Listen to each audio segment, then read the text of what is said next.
बहुत समय पहला, जब असुर लोग પૃથ્વી, સ્વર્ગ અને પતાલમાં અત્યાચાર કરતા, તબ એક બલવન અસુર ચંદા અને મુંદા ઊભા થયા. એવો બલ રખતા કે દેવતાઓ પણ દારે ગયા. તેમની સેના પૂરા લોકમાં ભય ફેલાવી રહી.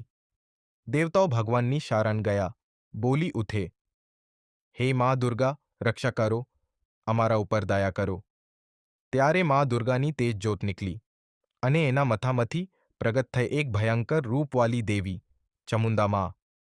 આંખોમાં અગ્નિનો પ્રાકશ, મુખમાં હંસી જે બિજલી જેવી લગતી, ગલે ખપ્પરની માલા, હાથમાં ત્રિશૂલ, તલવાર અને પાશ.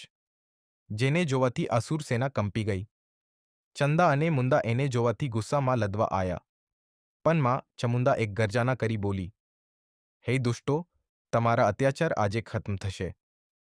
એના ત્રિશૂલની એક મારથી હજારો અસુર ધરતી પર પડી ગયા. એના તલવાર ચમકી ઉઠતી બિજલી જેવી, અને આક્રમક અસુરોની સેના નષ્ટ થઈ ગઈ. અખીર માએ ચંદા અને મુંદાને મારીને તેમના સિર દુર્ગા માતાને અર્પણ કર્યા અને બોલી, હે માં, હું તમારા શત્રુ ચંદામુંદાને નષ્ટ કર્યો છે. આજેથી તમારું નામ હંમેશા ચામુંડા તરીકે ગુંગાવવામાં આવશે. દુર્ગા માં પ્રસન્ન થઈ બોલી, હે ચામુંડા, તું હંમેશા ભક્તોની રક્ષા કરીશ, બુરી શક્તિઓને સમાપ્ત કરીશ.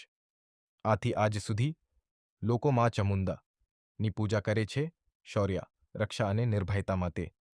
તે જ શક્તિ છે જે તમારા જીવનમાંથી અંધકાર દૂર કરી સત્યને હંમેશા વિજય આપે છે.